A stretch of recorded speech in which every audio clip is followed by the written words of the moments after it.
তথ্য প্রযুক্তির সহায়তায় গত 6/5 অর্থাৎ এই মাসের 6 তারিখে আমরা সিআইডির একটি দল ময়মনসিংহ এবং কিশোরগঞ্জ জেলার বিভিন্ন এলাকায় অভিযান চালিয়ে এই চক্রের প্রথম 4 সদস্যকে গ্রেফতার করি।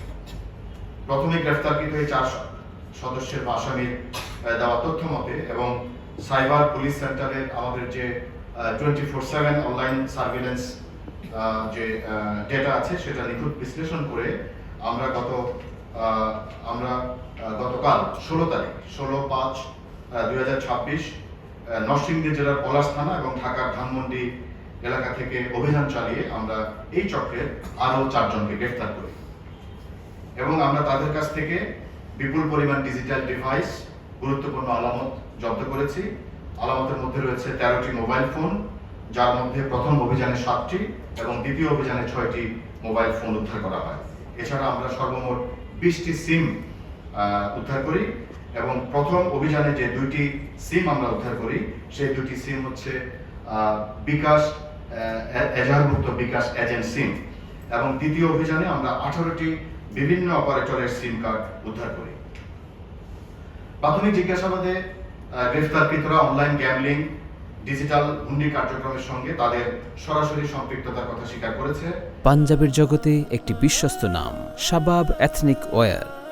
পাশাপাশি চক্রের একাধিক সদস্য স্বীকার করেছে যে বিগত 6 মাসের অধিক সময় ধরে এই সংঘবদ্ধ চক্রটি অনলাইন জুয়ার মাধ্যমে সাধারণ মানুষকে প্রলোভিত এবং প্রতারিত করে প্রতিদিন 1,80,00,000 টাকা থেকে 2 কোটি টাকা পর্যন্ত অবৈধভাবে সংগ্রহ করত এবং পরবর্তীতে এই টাকাটি তারা ডিজিটাল হুন্ডির মাধ্যমে এবং ক্রিপ্টোকারেন্সির ওয়ালেটে ট্রান্সফার করে বিদেশে পাচার করে। এই গত 30শে মে থেকে গত 30শে এপ্রিল থেকে আমরা যে অভিযান শুরু করছি, এই অভিযানের একটি পরিসংখ্যান আপনাদের সামনে আমি এই সুযোগে তুলে ধরতে চাই। সেটি হচ্ছে আমরা এই অনলাইন জুয়ার সাথে জড়িত ওয়েবসাইট শনাক্ত করে এটা ডাউন করার জন্য বিটিআরসিতে 116টি ওয়েবসাইট এর সংখ্যা আমরা পাঠিয়েছি। 116টি ওয়েবসাইটকে ডাউন করার জন্য আমরা বিটিআরসিতে পাঠিয়েছি।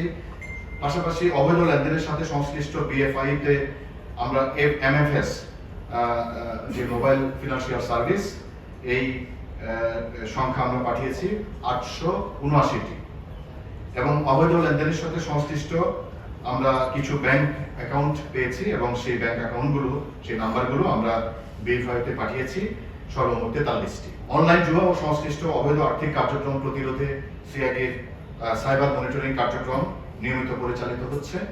অপরাধের পূর্ণাঙ্গ তথ্য উদ্ঘাটন, অজ্ঞাত অপর সদস্যদের শনাক্তকরণ এবং অন্যান্য আইনানুগ প্রক্রিয়ার মাধ্যমে সিআইডির তদন্ত কার্যক্রম অব্যাহত আছে।